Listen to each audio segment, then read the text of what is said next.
MBG speak کے ساتھ بلال غوری آپ کی خدمت میں حاضر ہے۔ جنرل عاصم منیر کو آرمی چیف بنے ہوئے تقریباً 5 ماہ کا عرصہ گزر چکا ہے اور اب اچانک ایک بار پھر ان کی تعریف و توصیف کا سلسلہ شروع ہو گیا ہے۔ ہم نے دیکھا کہ پہلے آرمی چیف کے دورہ چین کے حوالے سے قصیدے پڑھے لکھے اور سنائے گئے، پھر کاکول اکیڈمی میں پاسنگ آؤٹ پریڈ کے موقع پر army chief general Asim Munir نے جو تقریر کی اس پر واہ واہ کی گئی، داد و ستد کے ڈونگرے برسائے گئے، بتایا گیا کہ کس طرح آرمی چیف نے اپنی تقریر میں قرآنی آیات کے حوالے دیے۔ لیکن سوال مگر یہ ہے کہ کیا سپہ سالار بدل جانے کے بعد افواج پاکستان کی سوچ میں، حکمت عملی میں، پالیسی میں، طریقہ کار میں کسی قسم کی کوئی تبدیلی آئی ہے، یا پھر نئے لیبل کے ساتھ پرانی بوتل میں وہی پرانی شراب جو ہے ایک بار پھر نئے انداز میں پیش کی جا رہی ہے؟ آج کے شو میں ہم اسی حوالے سے گفتگو کریں گے اور کچھ تلخ حقائق جو ہیں وہ بھی میں آپ کے سامنے رکھوں گا۔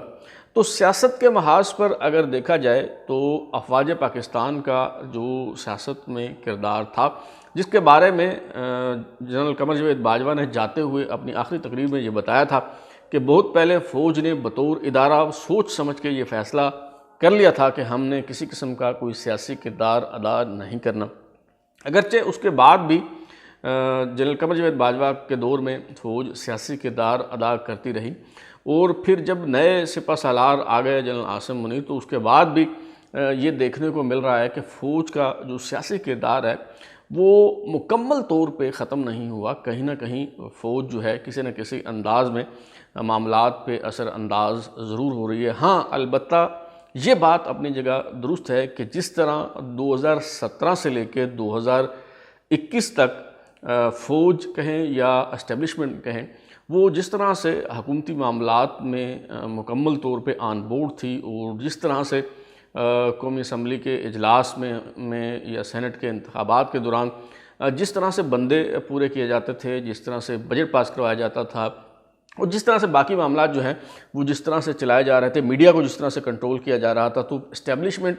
اس طرح سے متحرک اور فعال اب دکھائی نہیں دے رہی۔ لیکن ایک محاذ ایسا ضرور ہے جس پر اب بھی میں کہوں گا کہ کشتوں کے پشتے لگائے جا رہے ہیں، گھمسان کا رنگ پڑا ہوا ہے، اور سپہ سالار بدل جانے کے بعد بھی فوج اس محاذ سے 1 انچ پیچھے ہٹنے کو تیار نہیں ہے، اس مورچے کو خالی کرنے کے لیے تیار نہیں ہے، اور اس کے لیے کسی قسم کی قیمت بھی جو ہے وہ ادا کی جا سکتی ہے۔ آرمی چیف کوئی بھی آئے، سپہ سالار آتے اور جاتے رہتے ہیں، لیکن یہ ایک ایسا مورچہ ہے، یہ ایک ایسا محاذ ہے جس پر فوج نے کبھی پسپائی اختیار نہیں کی، اور شاید موجودہ army chief general Asim Munir کے دور میں بھی اس معاملے پہ پیچھے ہٹنا جو ہے وہ بہت مشکل ہو۔ اور وہ جو محاذ ہے وہ ہے جناب فوج کے کاروباری مفادات کا مورچہ، جس پہ ہماری جو بڑی فوج ہے وہ ڈٹ کے کھڑی ہوئی ہے، اور کسی قیمت پر جو ہے وہ 1 انچ بھی پیچھے ہٹنے کو تیار نہیں ہے۔ گزشتہ روز میں نے ایک تصویر دیکھی، اور وہ تصویر دیکھ کے مجھے اس میں جو موجود ایک شخصیت ہے وہ خاصی جانی پہچانی لگی، تو میں نے اس پہ غور کیا اور میں نے پہچاننے کی کوشش کی کہ یہ کون صاحب ہے۔ تو تھوڑی دیر میں ہی میں نے پہچان لیا اور اندازہ لگا لیا کہ اگرچہ خاکی وردی زیب تن نہیں کی ہوئی اور پینٹ کوٹ میں جو ہے یہ صاحب ملبوس ہیں، لیکن یہ تو وہی اپنے جانے پہچانے سابق DG ISPR lieutenant general Babar Iftikhar ہیں، جنہوں نے لیفٹیننٹ جنرل آصف غفور کے بعد یہ جو محکمہ تعلقات عامہ کا جو مورچہ ہے وہ انہوں نے سنبھالا تھا، اور سب نے یہ کہا تھا کہ جی اپنے پیشرو کے برعکس انہوں نے بڑے اچھے انداز میں اپنی یہ ذمہ داری جو ہے وہ نبھائی ہے۔ تو لیفٹیننٹ جنرل بابر افتخار جو ہیں وہ آج کل کور کمانڈر کراچی ہیں، اور میں یہ تصویر دیکھ کے بڑا حیران ہوا، اور میں یہ سوچتا رہا کہ سپاہ کی کمانڈ کرنے والے یہ جو بڑے باصلاحیت اور پروفیشنل جرنیل ہیں وہ اس تصویر میں دکھائی کیوں دے رہے ہیں؟ ان کا جو ہے وہ یہاں کیا کام ہے؟ یہ تو کوئی دبئی کے کوئی شیخ صاحب ہیں جو کوئی سوینئر یا شیلڈ پیش کر رہے ہیں۔ تو دبئی کے یہ شیخ صاحب جو ہیں وہ ہماری سپاہ کی قیادت کرنے والے لیفٹیننٹ جنرل بابر افتخار کو یہ سوینئر یا یہ جو شیلڈ ہے یہ کیوں پیش کر رہے ہیں؟ آخر کیا انہوں نے کارہائے نمایاں جو ہے وہ سر انجام دیا ہے؟ تو جناب معلوم ہوا کہ کاروباری مفادات کے محاذ پر یہ جو فوج کے کاروباری مفادات کا مورچہ ہے وہاں پہ lieutenant general Babar Iftikhar corps commander Karachi نے بہت فقید المثال اور قابل ذکر کامیابی حاصل کی ہے، جس کی وجہ سے ان کی یہ جو تصویر ہے وہ شائع ہوئی ہے۔ پتہ چلا کہ دبئی کا جو شاہی خاندان ہے اس کے ساتھ ایک MOU یعنی میمورینڈم آف انڈرسٹینڈنگ پر دستخط ہوئے ہیں، تو لہٰذا اس تناظر میں یہ تصویر سامنے آئی ہے۔ چونکہ معاملہ بہت حساس تھا اور محکمہ جذبات سے متعلق تھا، تو میں نے اس حوالے سے احتیاط مناسب سمجھی اور کوشش کی کہ کہیں کسی نے کوئی فیک تصویر یا کسی اور جگہ سے اٹھا کے کسی اور انداز میں پیش کرنے کی کوشش نہ کی ہو، اور کہیں ایسا نہ ہو کہ میں پروپیگنڈے کا شکار ہو جاؤں، گمراہ ہو جاؤں اور یہ تصویر جو ہے اس پہ غلط تبصرہ کرنے کا جو ہے وہ مرتکب مجھے سمجھا جائے۔ تو میں نے اس کی تفصیل معلوم کرنے کی کوشش کی، اور جناب جب تفصیل معلوم ہوئی تو مجھے یقین کرنا ہی پڑا کہ نہ صرف یہ تصویر جو ہے وہ حقیقی ہے، اوریجنل ہے، بلکہ اس کے ساتھ جو دستیاب معلومات ہیں، جو کیپشن ہے اور دیگر جو تفصیل ہے وہ بھی غلط نہیں ہے۔ اور اگر یہ کسی اخبار نے، کسی ٹی وی چینل نے، کسی نیوز ایجنسی نے جو ہے وہ پرائیویٹ نیوز ایجنسی نے کوئی خبر دی ہوتی تو، یا کسی غیر ملکی نیوز ایجنسی نے خبر دی ہوتی، تو اس صورت میں بھی میں شاید شک و شبے کا شکار ہوتا۔ لیکن پتہ چلا جناب پاکستان کا جو سرکاری خبر رساں ادارہ ہے associated press of Pakistan APP نے یہ خبر جو ہے وہ جاری کی ہے، تو لہٰذا اس کے بعد تو جو ہے وہ شک و شبے کی کوئی گنجائش ہی باقی نہیں رہی۔ تو اب یہ بات میں آپ سے شیئر کرنے لگا ہوں۔ جناب جو APP نے خبر جاری کی ہے اس کے مطابق تفصیل کچھ یوں ہے کہ دبئی کے شاہی خاندان کے ایک رکن ہیں شیخ احمد دلموک المختوم، ان کے آفس اور DHA کراچی کے درمیان ایک میمورینڈم آف انڈرسٹینڈنگ پر دستخط ہوئے ہیں، جس کے تحت DHA سٹی کراچی میں حال ہی میں تعمیر کیے گئے نک فارڈو گولف کورس میں عالمی معیار کے ولاز تعمیر کرے گا AMWAJ ڈیولپرز، جو UAE کا گروپ ہے، وہ یہ ولاز تعمیر کرے گا۔ اسی حوالے سے یہ جناب معاہدہ ہوا ہے، اور کور کمانڈر کراچی چونکہ ہر شہر کا جو کور کمانڈر ہوتا ہے وہ اس شہر کا جو DHA ہوتا ہے، چونکہ وہ اس کا سربراہ ہوتا ہے، تو DHA سٹی کراچی کی چونکہ بات ہو رہی تھی اور اس سے متعلقہ معاملہ تھا، تو یہ جو MOU تھا یہ دستخط کرنے کی تقریب میں کور کمانڈر کراچی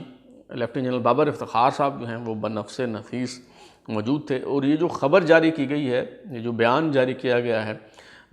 APP کے توسط سے، اس میں بتایا گیا ہے اسی خبر میں ہی کہ یہ جو گروپ ہے، ڈیولپر گروپ ہے، جس کا تعلق دبئی کے شاہی خاندان کے رکن جو ہیں شیخ احمد دلموک المختوم سے ہے، وہ اس کو لیڈ کرتے ہیں، وہ اس کے آنر ہیں، مالک ہیں۔ تو یہ جو گروپ ہے وہ پاکستان میں اور بھی کئی پروجیکٹس پر کام کر رہا ہے، کئی منصوبوں پر کام کر رہا ہے۔ مثال کے طور پہ بتایا گیا کہ لاہور میں DHA فیز 5 کے سیکٹر میں 50 کنال پر محیط رقبے پر جو لگژری اپارٹمنٹ تعمیر کیے جا رہے ہیں، وہ بھی یہی جو ڈیولپر گروپ ہے شیخ احمد دلموک المختوم کا، وہ بنا رہا ہے۔ اور اب کراچی میں اسٹیٹ آف دا آرٹ جو ولاز ہیں وہ بنانے کے لیے اسی طرح کا کوئی ایگریمنٹ جو ہے وہ سائن کیا گیا ہے۔ اس سے پہلے جیسا کہ آپ جانتے ہیں، میرا خیال ہے کہ ابھی نہیں بھولے ہوں گے آپ، چند دن پہلے کی بات ہے، کارپوریٹ فارمنگ کے نام پہ مارچ 2023 میں پنجاب کی نگران حکومت سے نہایت عجلت میں ایک نوٹیفیکیشن جاری کروایا گیا، اور کارپوریٹ فارمنگ کے نام پر جو ہے پنجاب کے 3 اضلاع بھکر، خوشاب اور ساہیوال میں موجود 45,267 ایکڑ جو اراضی ہے وہ کس طرح سے ہتھیانے کی کوشش کی گئی GHQ کی طرف سے، یہ ساری تفصیل جو ہے وہ میں اپنے ولاگ میں بتا چکا ہوں، اس میں آپ یہ ساری تفصیل جو ہے وہ جان سکتے ہیں۔ وہ تو بھلا ہو لاہور ہائی کورٹ کے جج جسٹس عابد حسین چٹھا کا، جنہوں نے ایک پٹیشن پر سماعت کرتے ہوئے اس نوٹیفیکیشن پر، ان احکامات پر عمل درآمد جو ہے وہ روک دیا، اور اب اس کیس کی جو سماعت ہے وہ چند روز بعد 9 مئی کو دوبارہ ہونی ہے۔ تو دیکھتے ہیں کہ جو جج صاحب ہیں وہ استقامت کے ساتھ ڈٹے رہتے ہیں، یا پھر یہ جو انہوں نے حکم امتناع جاری کیا تھا اس کو ختم کر دیا جاتا ہے، اور یہ جو 45,267 ایکڑ اراضی ہے پنجاب کی، جس کو کارپوریٹ فارمنگ کے نام پر GHQ کے حوالے کرنے کی کوشش کی جا رہی ہے، اس پر عمل درآمد ہوتا ہے یا نہیں ہوتا۔ 2016 میں اگر آپ کو یاد ہو، اس وقت مسلم لیگ نون کی حکومت ہوا کرتی تھی، اور سینیٹر فرحت اللہ بابر نے سینٹ میں ایک سوال پوچھا تھا، اور وقفہ سوالات کے دوران اس کا تحریری جواب دیتے ہوئے وفاقی وزیر دفاع خواجہ آصف نے بتایا تھا کہ فوج 50 کاروباری ادارے جو ہیں وہ چلا رہی ہے، اور ایک محتاط تخمینے کے مطابق یہ جو فوج کے مختلف کاروباری ادارے ہیں، یہ 50 جو ہیں، یہ کاروباری اداروں سے مراد یہ ہے کہ مثال کے طور پہ ان میں ایک جو ہے وہ جیسے عسکری بینک ہے، اب اس کی مختلف جو ہیں وہ برانچیں ہیں، اسی طرح یہ جتنے بھی کاروبار ہیں اس کی آگے مزید جو ہیں وہ شاخیں ہیں۔ تو 50 بڑے کاروباری ادارے فوج چلا رہی ہے، اور محتاط اندازے کے مطابق جو ان کا بزنس والیوم ہے جناب، وہ 25 ارب ڈالر جو ہے وہ بنتا ہے۔ تو سوال یہ ہے کہ دنیا کا کون سا ملک ہے جس میں فوج جو ہے وہ ریل اسٹیٹ کا بزنس چلاتی ہے، فوج سیمنٹ بناتی ہے، فوج شوگر ملیں چلاتی ہے، فوج جو ہے وہ عسکری بینک اور عسکری میٹ جیسے ادارے جو ہیں وہ چلاتی ہے، فوج کارپوریشنز چلاتی ہے،